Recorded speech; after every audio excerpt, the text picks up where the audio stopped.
La Genèse, chapitre 37.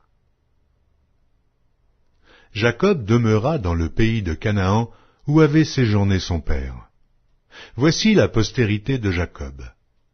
Joseph, âgé de 17 ans, faisait paître le troupeau avec ses frères.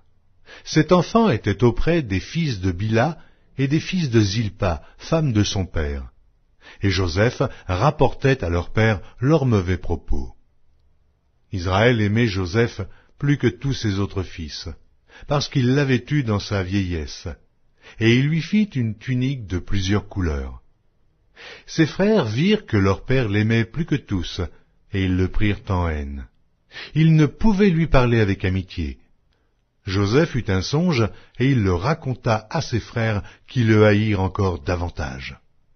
Il leur dit, « Écoutez donc ce songe que j'ai eu.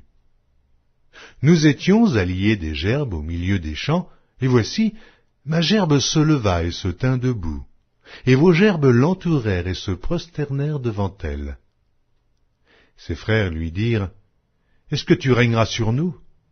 Est-ce que tu nous gouverneras? » Et ils le haïrent encore davantage à cause de ses songes et à cause de ses paroles. Il eut encore un autre songe, et il le raconta à ses frères. Il dit, « J'ai eu encore un songe, et voici, le soleil, la lune et 11 étoiles se prosternaient devant moi. » Il le raconta à son père et à ses frères. Son père le réprimanda et lui dit, « Que signifie ce songe que tu as eu? Faut-il que nous venions, moi, ta mère et tes frères, nous prosterner en terre devant toi? » Ses frères eurent de l'envie contre lui. Mais son père garda le souvenir de ces choses. Les frères de Joseph étant allés à Sichem pour faire paître le troupeau de leur père, Israël dit à Joseph, « Tes frères ne font-ils pas paître le troupeau à Sichem?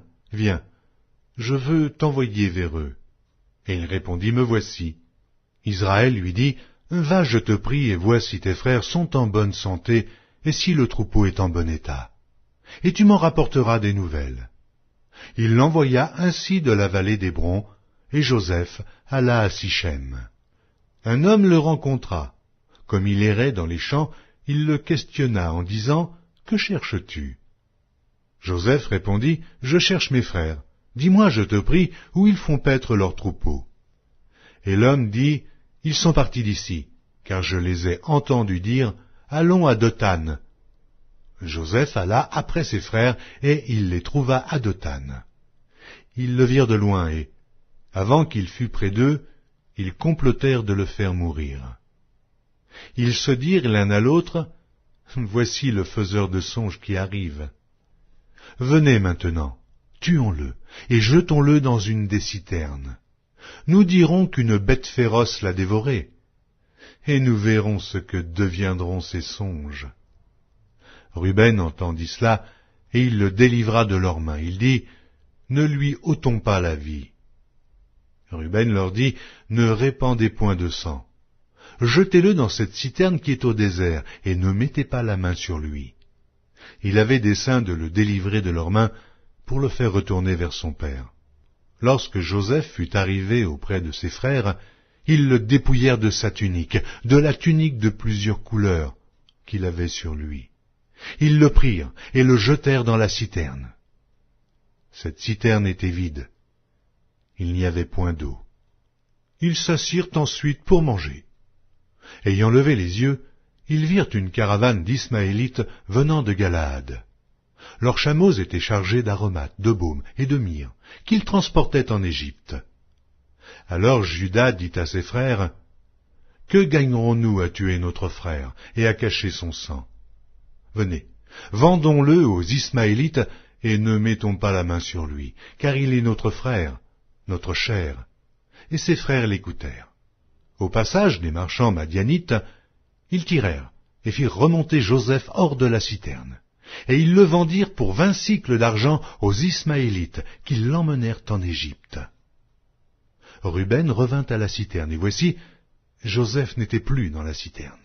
Il déchira ses vêtements, retourna vers ses frères et dit, « L'enfant n'y est plus, et moi, où irai-je » Ils prirent alors la tunique de Joseph et, ayant tué un bouc, Ils plongèrent la tunique dans le sang.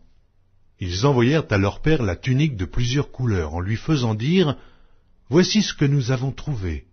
Reconnais si c'est la tunique de ton fils ou non. » Jacob la reconnut et dit « C'est la tunique de mon fils. » Une bête féroce l'a dévoré. Joseph a été mis en pièces, et il déchira ses vêtements. Il mit un sac sur ses reins, et il porta longtemps le deuil de son fils. Tous ses fils et toutes ses filles vinrent pour le consoler, mais il ne voulut recevoir aucune consolation. Il disait « C'est en pleurant que je descendrai vers mon fils au séjour des morts. » Et il pleurait son fils.